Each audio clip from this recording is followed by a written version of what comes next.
కేజ్రీవాల్ ఇంట్లో ఈడీ సోదాలు, గ్యాడ్జెట్లు స్వాధీనం, అరెస్ట్ చేస్తారన్న ప్రచారం, సుప్రీంలో ఎమర్జెన్సీ మీటింగ్.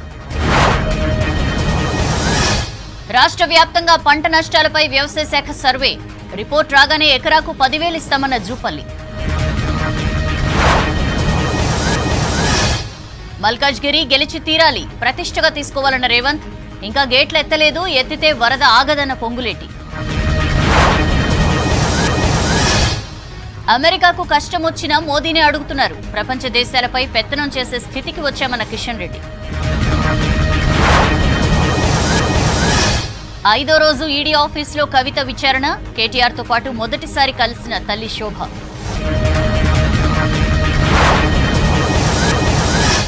విశాఖ పోర్టులో 25,000 కిలోల డ్రగ్స్ పట్టివేత, డ్రై ఈస్ట్లో కలిపి బ్రెజిల్ నుంచి తెచ్చారన్న సిబిఐ.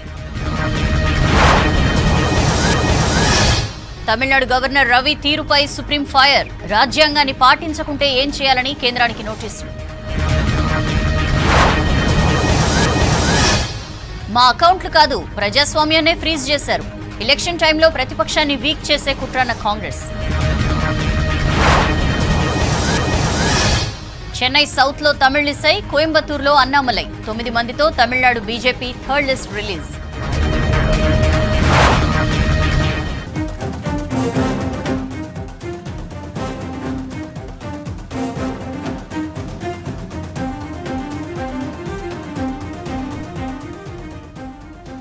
ఢిల్లీ సీఎం అరవింద్ కేజ్రీవాల్ ఇంటి దగ్గర హై టెన్షన్ నెలకొంది. సీఎం కేజ్రీవాల్ ఇంటికి ఈడీ అధికారులు చేరుకున్నారు. లిక్కర్ స్కామ్ కేసులో కేజ్రీవాల్ ను అరెస్ట్ చేసే అవకాశం ఉన్నట్లు తెలుస్తోంది. మరోవైపు ఇంటి దగ్గర భారీగా పోలీసులు మోహరించారు. ఈడీ కార్యాలయం దగ్గర కూడా హై సెక్యూరిటీ ఏర్పాటు చేశారు అధికారులు.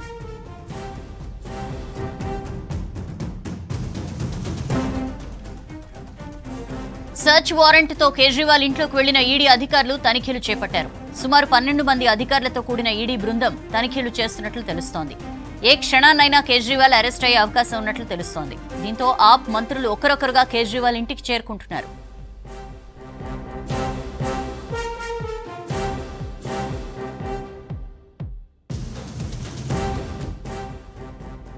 మద్యం పాలసీ కేసులో విచారణకు రావాలని ఇప్పటికే 9 సార్లు కేజ్రీవాల్ కు ఈడీ సమన్స్ జారీ చేసింది.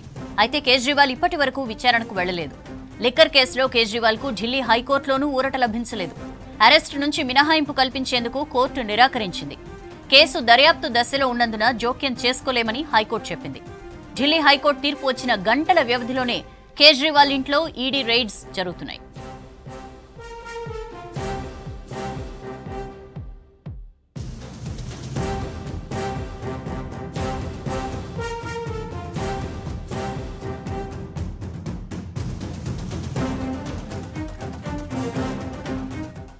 మరోవైపు ఈడీ అరెస్టు నుంచి తప్పించుకునేందుకు కేజ్రీవాల్ సుప్రీంకోర్టును ఆశ్రయించారు. ఆయన లాయర్లు సుప్రీంకోర్టులో పిటిషన్ వేసినట్లు తెలుస్తోంది.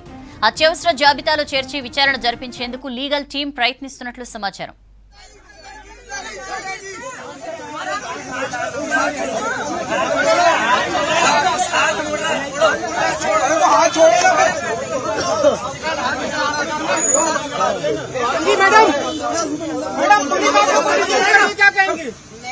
मोदी तेरी तानाशाही नहीं चलेगी, नहीं चलेगी।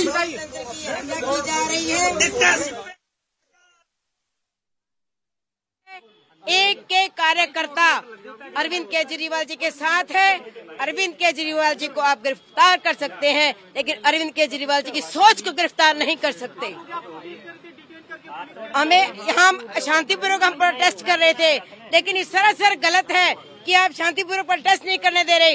दिल्ली के लाडले, देश के लाडले को गिरफ्तार कर रहे हैं और हम लोग उनकी आवाज उठा रहे हैं। हमें जबरदस्ती पुलिस हमें धकेल रही है बसों के अंदर, और ये महिला विधायक के साथ सरासर ये अन्याय है। ये जब मोदी डरता है पुलिस को आगे करता है, जब मोदी डरता है पुलिस को आगे करता है, जब मोदी डरता है पुलिस को आगे करता है, जब मोदी डरता है पुलिस को आगे करता है।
ऐसी आराम से ऐसी खबर आ रही है कि ईडी ने अरविंद केजरीवाल जी को अरेस्ट कर लिया है। ये बिल्कुल साफ था, जितनी भारी संख्या में पुलिस आई थी, जितनी भारी संख्या में पैरामिलिट्री फोर्सेस यहाँ पे स्टेशन थे, कि आज ईडी अरविंद केजरीवाल जी को अरेस्ट करने के लिए आ रही है। अरविंद केजरीवाल का अरेस्ट भारतीय जनता पार्टी की और प्रधानमंत्री नरेंद्र मोदी जी की एक राजनीतिक साजिश है। प्रधानमंत्री नरेंद्र मोदी जी को अगर किसी एक नेता से डर लगता है तो वो नेता अरविंद केजरीवाल है। 2 साल में जब से इस केस का इन्वेस्टिगेशन चल रहा है, 2 साल में 1 रुपए की भी रिकवरी ना ईडी ना सीबीआई कर पाई है। 500 से ज्यादा अफसर इस केस में लगे हुए थे, 1000 से ज्यादा रेड्स हुए। आम आदमी पार्टी के नेताओं के घर, मंत्रियों के घर, उनके ऑफिसेज में हर जगह रेड हुई, लेकिन उसके बावजूद 1 रुपया आज तक नहीं मिला है। तो आज लोकसभा का चुनाव अनाउंस होने के बाद अरविंद केजरीवाल का अरेस्ट एक राजनीतिक साजिश है। लेकिन मैं प्रधानमंत्री नरेंद्र मोदी जी को कहना चाहती हूं कि अरविंद केजरीवाल सिर्फ एक इंसान नहीं है, अरविंद केजरीवाल एक विचार है। अगर आपको लगता है कि एक अरविंद केजरीवाल को गिरफ्तार करके आप इस विचार को खत्म कर सकते हो तो आपको गलत लगता है।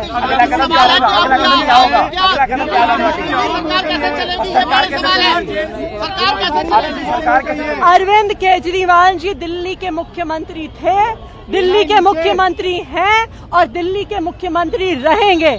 हमने शुरू से स्पष्ट किया है कि अगर जरूरत पड़ेगी तो अरविंद केजरीवाल जी जेल से सरकार चलाएंगे। कोई भी ऐसा कानून नहीं है जो उन्हें जेल से सरकार चलाने से प्रोहिबिट करता है। उनका कोई कन्विक्शन नहीं हुआ है, उनका कोई कन्विक्शन नहीं हुआ है, वही दिल्ली के मुख्यमंत्री रहेंगे। ये लड़ाई चलती रहेगी। कानूनी लड़ाई यानी कि मुख्यमंत्री अपने पद से इस्तीफा नहीं देंगे, ये आपने क्लियर कर दिया है। अरविंद केजरीवाल जी दिल्ली के मुख्यमंत्री हैं और दिल्ली के मुख्यमंत्री रहेंगे। ये बिल्कुल साफ है और ये बिल्कुल स्पष्ट है, इस पे कोई दो राय नहीं है। कानूनी लड़ाई कैसे होगी? अब कानूनी लड़ाई का क्या होगा? हम बिल्कुल सुप्रीम कोर्ट हमने केस फाइल कर दिया है।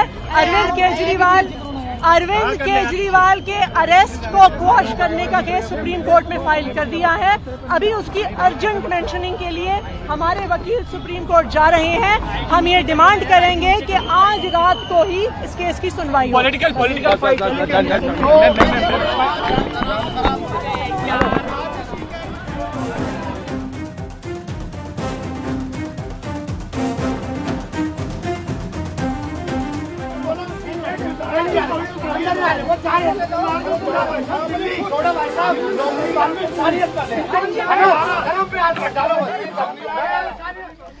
ఢిల్లీ లిక్కర్ స్కామ్ కేసులో బిగ్గెస్ట్ టర్న్ అని చెప్పొచ్చు. బిగ్గెస్ట్ అరెస్ట్ కూడా జరిగింది. ఢిల్లీ సీఎం అరవింద్ కేజ్రీవాల్ ని కొద్దిసేపటి క్రితం ఈడీ అరెస్ట్ చేసింది. ఇవాళ హైకోర్టుని అప్రోచ్ అయ్యారు. ఈడీ అరెస్ట్ నుంచి నాకు ప్రొటెక్షన్ ఇవ్వండి అని. హైకోర్టు దాన్ని అప్రూవ్ చేయలేదు. ఈ దశలో కేసు విచారణ దశలో ఉండగా మేము కలగజేసుకోలేమని చెప్పింది. అది జరిగిన కొన్ని గంటల్లోనే ఈడీ బృందం ఢిల్లీ సీఎం అరవింద్ కేజ్రీవాల్ నివాసానికి చేరుకున్నారు. వరుసగా సోదాలు జరిపారు. 2 గంటలు సోదాలు చేసిన తర్వాత ఢిల్లీ సీఎం అరవింద్ కేజ్రీవాల్ ని ఈడీ అధికారులు అరెస్ట్ చేశారు. 9 సార్లు గతంలో 9 సార్లు కేజ్రీవాల్ ని తమ ముందు హాజరవ్వాలని ఈడీ సమన్స్ ఇష్యూ చేసింది. ఒక్కసారి కూడా హాజరు కాలేదు అరవింద్ కేజ్రీవాల్. రకరకాల కారణాలు చెప్తూ ఆయన ఈడీ విచారణ నుంచి తప్పించుకున్న పరిస్థితి. అప్పటి నుంచే ఊహాగానాలున్నాయి. దాని నేపథ్యంలో ఇవాళ ఆయన హైకోర్టును అప్రోచ్ అయ్యారు. ఈడీ చర్యల నుంచి తనకి షీల్డింగ్ కావాలని. బట్ హైకోర్టు దాన్ని నిరాకరించింది. కొన్ని గంటల్లోనే జరిగిన ఈ పరిణామం. కేజ్రీవాల్ అరెస్ట్ ని కూటమి నేతలంతా ఖండించారు. కొద్దిసేపటి క్రితం మనం చూసాం మినిస్టర్ ఆతిషి మాట్లాడుతూ క్లియర్ గా చెప్పారు, ప్రతిపక్షాలని భయపెట్టే ప్రయత్నం జరుగుతోంది. ఇది మేము లీగల్ గా దీని మీద పోరాడుతున్నాం. ఆల్రెడీ సుప్రీంకోర్టులో ఒక పిటిషన్ వేశాం. ఈ రాత్రికే హియరింగ్ జరిగేలా మేము రిక్వెస్ట్ చేయబోతున్నాం అని చెప్పి కూడా మాట్లాడారు. సీఎంగా ఎవరుంటారు అన్న విషయానికి కూడా ఆవిడ స్పందించారు. ఢిల్లీ సీఎంగా కేజ్రీవాలే ఉంటారు, అందులో ఎలాంటి డౌట్ లేదు. అవసరమైతే జైలు నుంచి కూడా వారు పరిపాలన కొనసాగిస్తారు అని చెప్పి మంత్రి ఆతిషి చెప్పారు.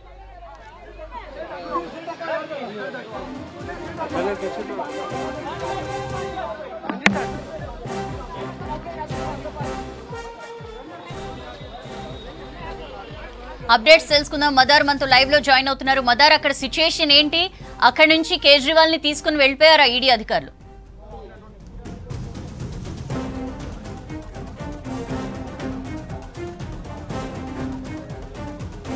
బిగ్ బ్రేకింగ్ సౌజన్య, ఢిల్లీ ముఖ్యమంత్రి అరవింద్ కేజ్రీవాల్ ని ప్రస్తుతం ఈడీ అదుపులోకి తీసుకున్నట్టుగా సమాచారం అంతా ఉంది. మరి కాసేపట్లోనే ఆయన్ని ఈడీ ప్రధాన కార్యాలయానికి తరలించబోతున్నారు. ఇప్పటికే ఢిల్లీ ముఖ్యమంత్రి అరవింద్ కేజ్రీవాల్ నివాసం దగ్గర 144 సెక్షన్ ని విధించారు. భారీగా ఆమ్ ఆద్మీ పార్టీకి సంబంధించిన కార్యకర్తలు ఆప్ కన్వీనర్ అరవింద్ కేజ్రీవాల్ నివాసానికి వస్తుండటంతో వారిని కట్టడి చేస్తున్నారు. అలాగే ఎవరైతే నిరసన తెలుపుతున్నటువంటి వారు ఉన్నారో వారిని ప్రస్తుతానికి అదుపులోకి తీసుకుని వారిని కూడా అక్కడి నుంచి పంపిస్తున్నారు. వరుసగా ఆమ్ ఆద్మీ పార్టీకి సంబంధించిన నేతలు ఒక్కొక్కరుగా అరవింద్ కేజ్రీవాల్ నివాసానికి చేరుకుంటున్నారు. మరికొద్దిసేపట్లోనే అరవింద్ కేజ్రీవాల్ ని నేరుగా ఈడీ కార్యాలయానికి తీసుకొస్తారు. రేపు మధ్యాహ్నం తర్వాత రౌజ్ అవెన్యూ కోర్టు ముందు, సిబిఐ ప్రత్యేక న్యాయస్థానం ముందు అరవింద్ కేజ్రీవాల్ ని ప్రవేశపెట్టి కస్టడీ కోరేటువంటి అవకాశం ఉంది. ఇప్పటికే ఈ కేసుకు సంబంధించి అనేక ఆరోపణలు ఉన్నాయి. అరవింద్ కేజ్రీవాల్ కు సంబంధించి ఆయనే పాత్రతోటే దీనికి సంబంధించినటువంటి వ్యవహారం అంతా కూడా నడిచింది. ఆయన సూచనల మేరకే 100 కోట్ల రూపాయలకు సంబంధించిన కిక్ బ్యాగ్స్ అనేది చేతులు మారాయి. సౌత్ లాబీకి సంబంధించి 100 కోట్ల రూపాయలని ముడుపుగా ఆ హవాలా మార్గంలో తరలించారు. వాటిని పంజాబ్, ఢిల్లీ, గోవా ఎన్నికల్లో వాటిని ఉపయోగించారు అనేది ప్రధాన అభియోగము. దీనికి సంబంధించి అనేక రోజుల నుంచి కూడా సస్పెన్స్ కొనసాగుతా ఉంది. అరవింద్ కేజ్రీవాల్ కు సంబంధించి అరెస్టుకు సంబంధించి ఇప్పటికే 9 సార్లు ఆయనకు ఈడీ నోటీసులు ఇచ్చింది.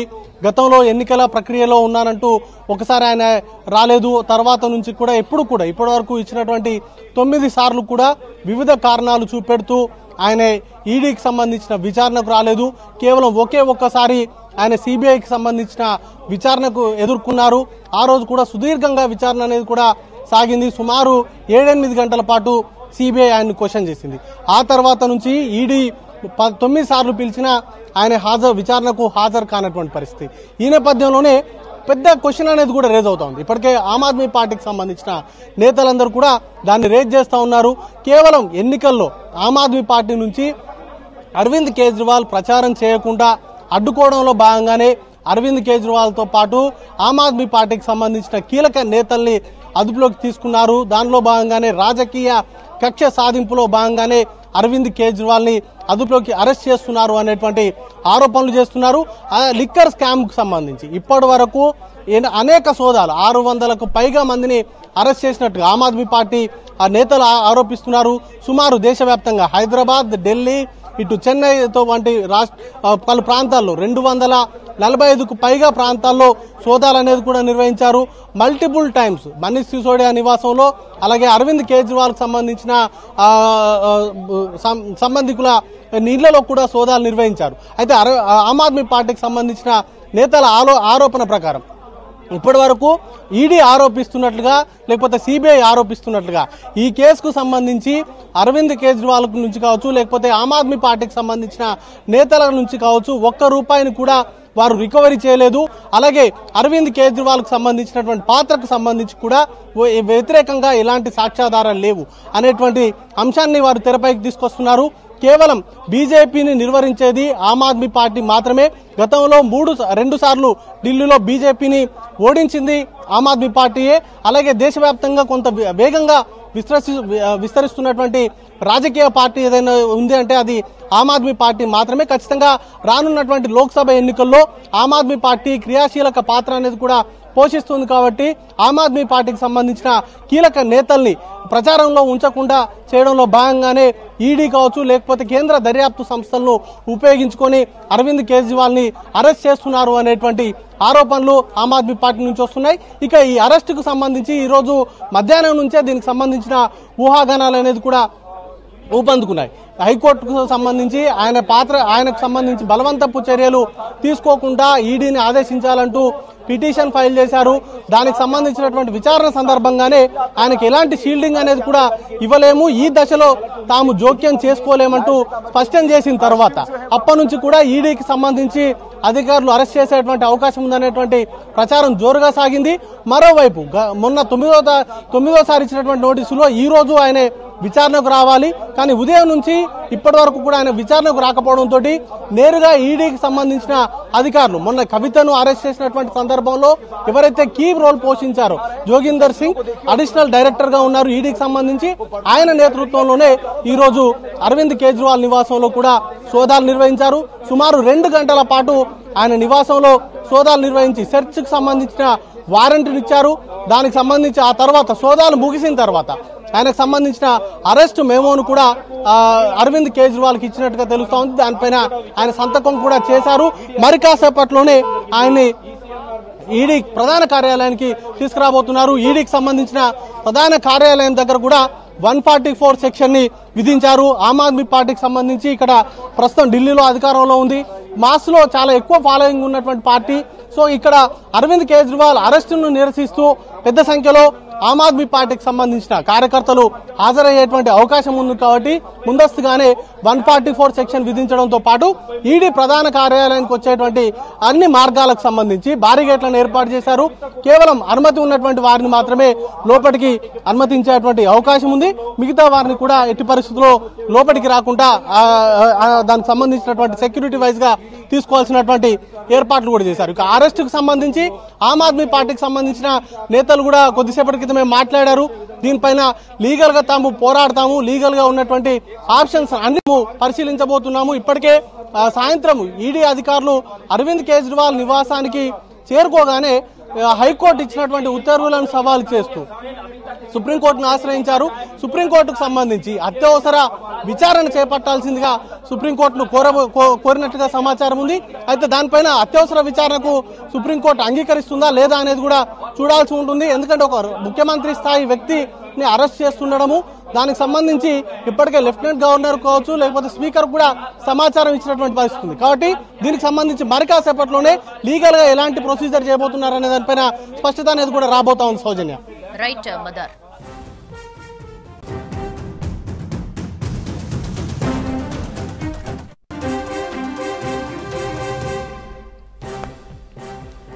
బ్రేకింగ్ న్యూస్ చూస్తున్నాం. లోక్సభ అభ్యర్థుల 3వ జాబితా రిలీజ్ చేసింది కాంగ్రెస్ అధిష్టానం. ఈ 3వ జాబితాలో మొత్తం 57 మంది అభ్యర్థులున్నారు. రాష్ట్రం నుంచి 5 అభ్యర్థుల పేర్లు ప్రకటించింది అధిష్టానం.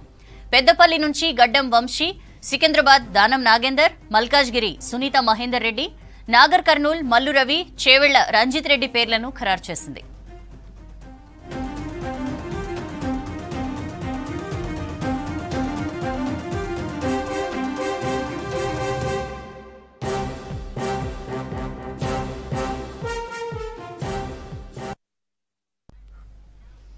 డీటెయిల్స్ తెలుసుకుందాం. మదర్ మనతో జాయిన్ అవుతున్నారు. మదర్, కాంగ్రెస్ 57 మెంబర్స్ తో లిస్ట్ రిలీజ్ చేసింది. డీటెయిల్స్ ఏంటి? మన రాష్ట్రానికి సంబంధించి విషయాలేంటి?